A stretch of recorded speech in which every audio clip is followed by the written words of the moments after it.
you so much. Look, I want to say I am just so overjoyed, overwhelmed by all the support to be the nominee, to be your nominee for governor. It is a great, great honor. I take this responsibility very seriously. I want to thank a few people before I say anything else. We have assembled, you should know, an all-star team for this campaign, a team who knows how to win. Tonight's results are in large part because of them. Give it up for them, please. And I want to let you know that it is really hard to run statewide in Texas. Running statewide in Texas is like running for president, right? Anywhere else. It's a big, big state.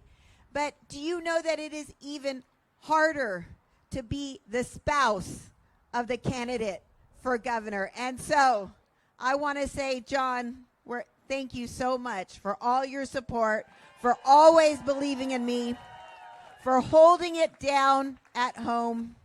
I would not be here without you in so many ways. So thank you. I love you.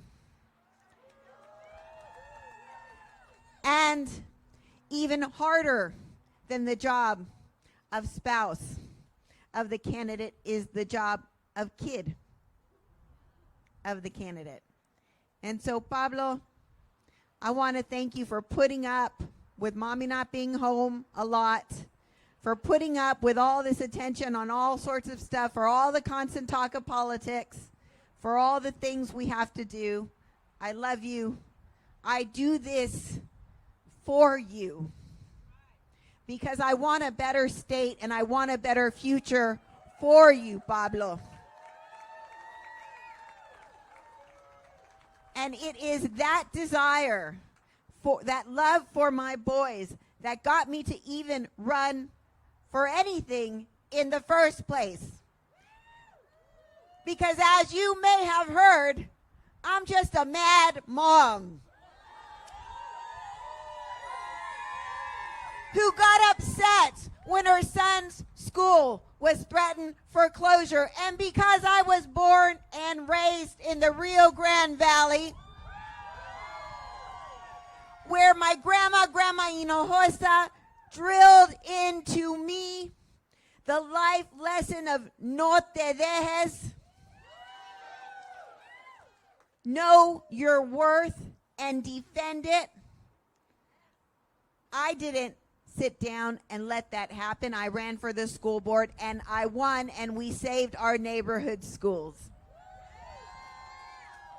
From there, I realized the reason why our schools are shutting down in Austin and all over this state is because Greg Abbott, he takes our money and he doesn't put it back into our schools. He doesn't put it back into our communities. So I ran for the Texas House to get back that money, and I won.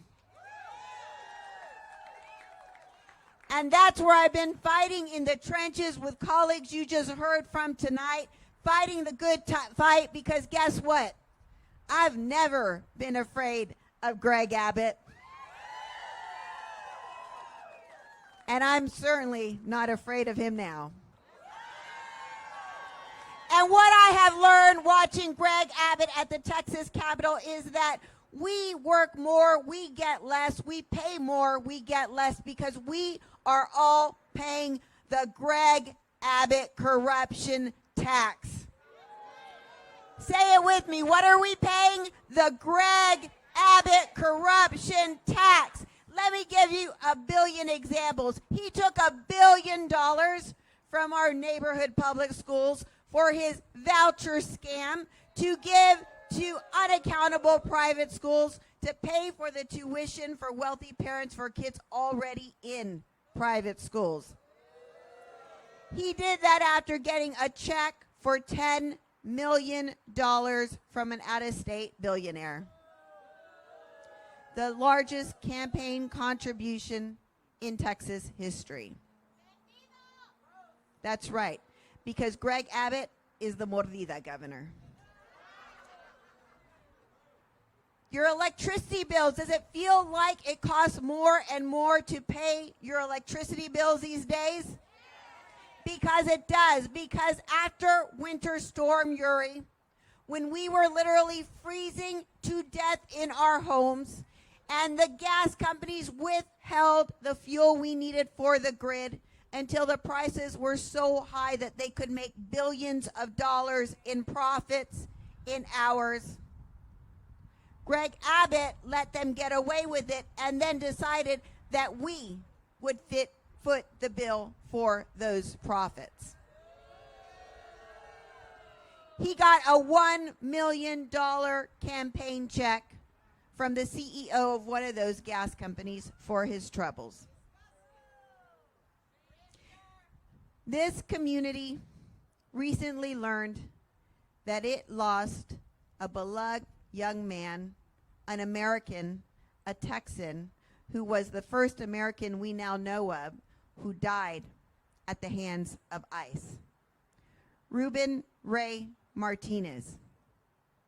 We learned about a week ago that almost a year ago, he was killed in the valley in South Texas by ICE.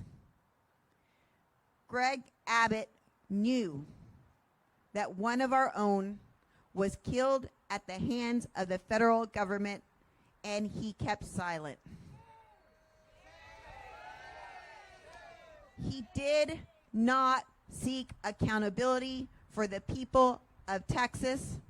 He concealed it. We will get answers. He also made the decision that Texas would be the only state in the whole United States of America to lock up little children in detention centers with their parents, like little Liam, who was locked up here in San Antonio, because Greg Abbott, after receiving tens of thousands of dollars in campaign contributions from the private prison companies who now run these detention centers, he created a new kind of licensing to allow this to happen in Texas. Anywhere else, this would be prosecuted as child abuse.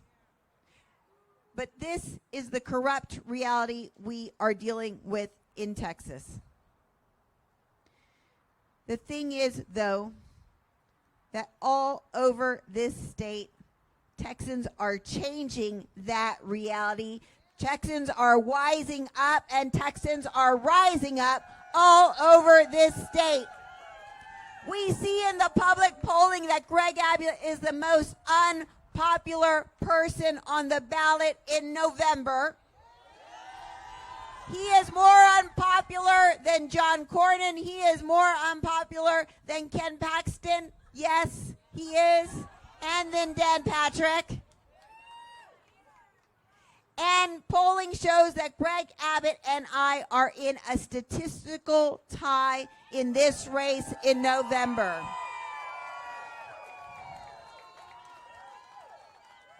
Democrats are winning all over this state where we haven't won in decades, sometimes ever. We flipped a seat in Tarrant County, an open Senate seat. We flipped a seat, the mayor's seat in Robstown. We flipped the school board in Cy-Fair outside of Houston. We flipped the mayor's seat in Leander and a city council seat in Leander a few weeks ago. These are all within the last couple of months. And what we have seen today in Texas, all over this state, is Democrats are pumped and voting and outperforming general election results in some places. Democrats are ready for change because Texans are a no te dejes kind of people. We know our worth.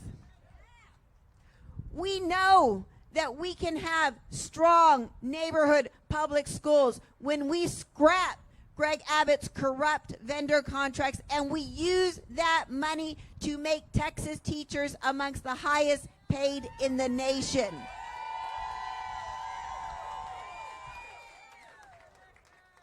We know that home ownership can be again within the reach of working Texans. We know that yes, healthcare can be affordable when we rein in the health insurance companies who charge us more and give us less.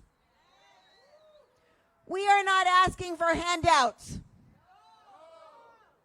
We are asking, we are demanding what we have already paid for. We are demanding what we have already worked for because Texas is a world economic powerhouse. And the people of Texas built that power. But here's the thing about power. Nobody's going to give it to us. We have to take it back. And I'm all in to take back that power, but I cannot do it alone, San Antonio. So I need to know, are you all in to take back Texas? It's going to be hard because anything worth doing is hard, but together we can take back Texas. Thank you so much. I am Gina Hinojosa, and I am your proud nominee to be the next governor of Texas.